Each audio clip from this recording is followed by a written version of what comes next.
नमन गुरुदेव। नमस्ते नीरू जी। मैं अभी कुछ समय से मुझे मतलब ऐसे लग रहा है मुझे याद रहना बंद हो गया अभी। अभी तो बहुत ज्यादा मतलब ऐसा हो रहा है।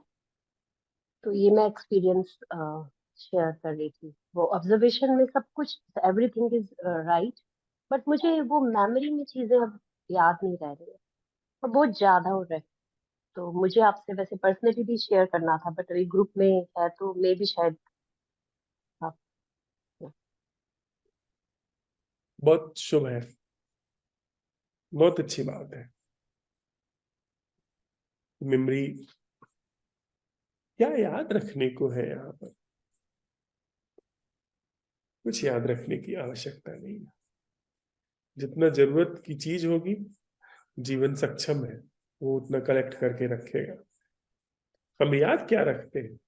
राग, अटैचमेंट, द्वेष, डिटैचमेंट,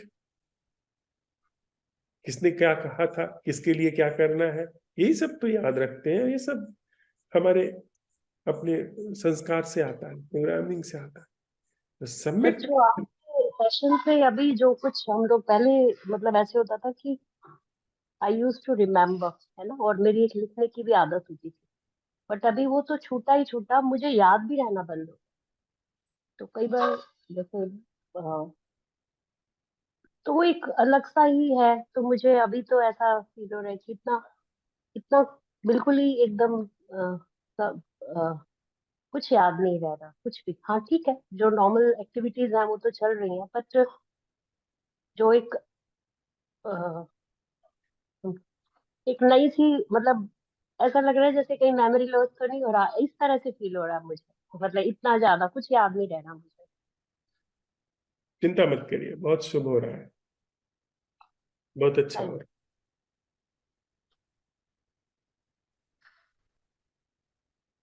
नेताओं को आपने देखा है? जो नेता जितना ज्यादा याद रख सकता है उतना ही सफल होता है। जितने लोग ये बड़े बड़े नेता है, ये बिल्कुल आपको, आप 10 साल बाद मिले तो बिल्कुल नाम से पुकारेंगे।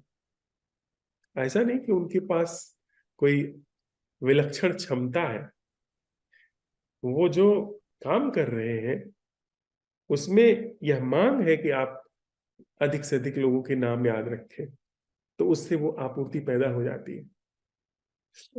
अब आपके अंदर वो मांग नहीं है दूसरे को प्रभावित करने की, तो याद रखने वाली फैकल्टी सबसे पहले प्रभावित होगी। याद रखना कैसे काम करता है इसको जरा हम लोग समझें कि एक चीज है अच्छी तरीके से वहां पर स्टोर्ड है और लाइटेन है। वो उस संदर्भ में, जागरण के लाइटेन के संदर्भ में मैं नहीं कह रहा हूं, बुद्धि में लाइटेन है, वो स्पष्ट है। तो सारी चीजें मुझे अपनी बुद्धि से बिठा के चलनी है, तो सारी चीजों को देख रेख करके चलना होगा कि कहाँ से पैसा आ रहा है, कहाँ जा रहा है। खास करके रिश्तों में आप देखिए कि रिश्तों में इतनी कड़ी नजर रखी जाती है जिसकी कोई सीमा नहीं, मतलब हद हो जाती है कि कपड़ों पर बाल चेक किए जाते हैं। कि अभी मुझे बता रहा था कि उनकी पत्नी कुछ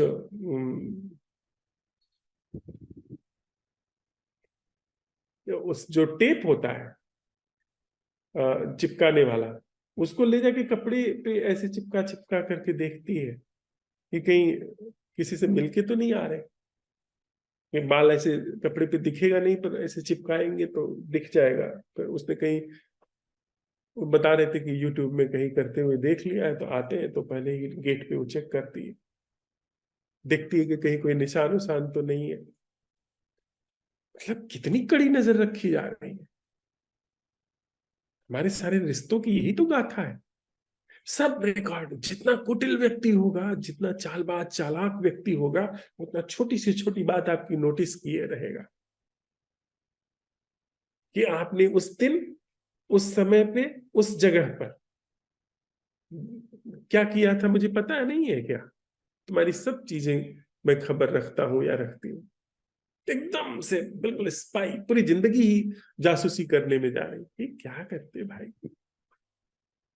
दूसरे पे नजर रखना सबसे बड़ी नासमझी और मूर्खता की बात है, वो भी रिलेशनशिप में। इसका मतलब है कि आप अपने अंदर बहुत दुखी हो, संकुचित हो, और दूसरे को बहुत कस के पकड़ रहे हो। आप अंदर डूब रहे हो, दूसरे को कस के पकड़ रहे हो, वो भी डूबेगा, आप भी डूबोगे, और वही डूबते हैं हमारे संबंध। और अगर नहीं दूसरे को, दूसरे पे शासन करने की इच्छा है, सबसे पहले याद करने की सारी फैकल्टी प्रभावित होगी। जो लगातार सारी चीजों को जोड़ करके बिठा करके रखने का भीतर सब परेड चलती थी, कवायद चलती थी कि इस कॉलम में, इस लाइन में।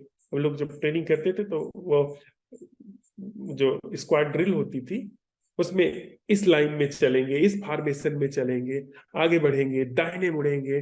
कोई भी व्यक्ति आगे बढ़ते दाहिने मुड़ते समय वो किस व्यक्ति की कौन सी लोकेशन होगी, वो सब एकदम क्लियर रहती थी। तो वो सब समझ में आता।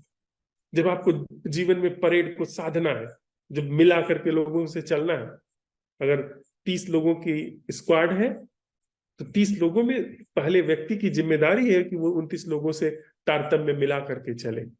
पूरी ड्रिल चल रही है, स्क्वाड ड्रिल चल रही है। लेकिन ड्रिल जब बाहर साधनी ही नहीं है किसी से, वो साधना ही समझ में आ गया कि ये जो बाहर ड्रिल साधी जाती थी, ये ड्रिल झूठी है, ये असल संबंध नहीं है। असल संबंध है जो अंदर से स्प्राउट हो रहा है।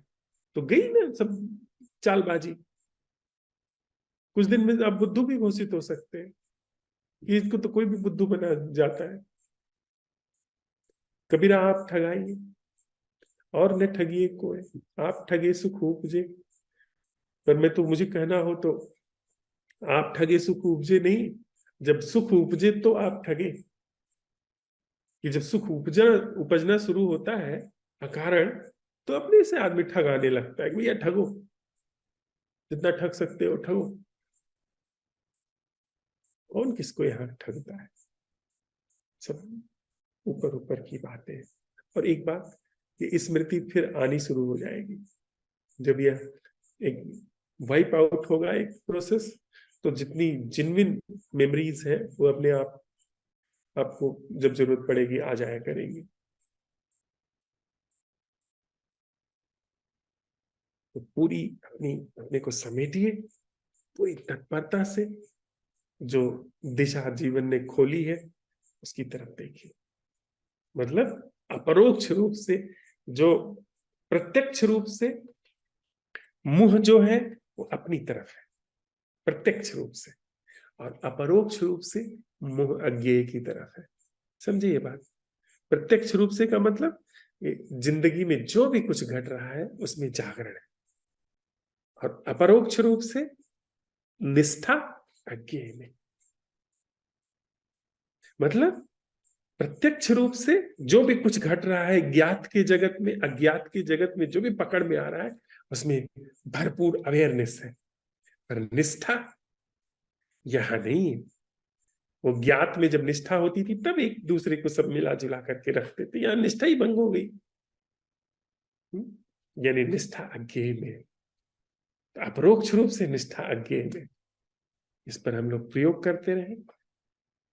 फिर सुबह की बैठक में मिलते हैं।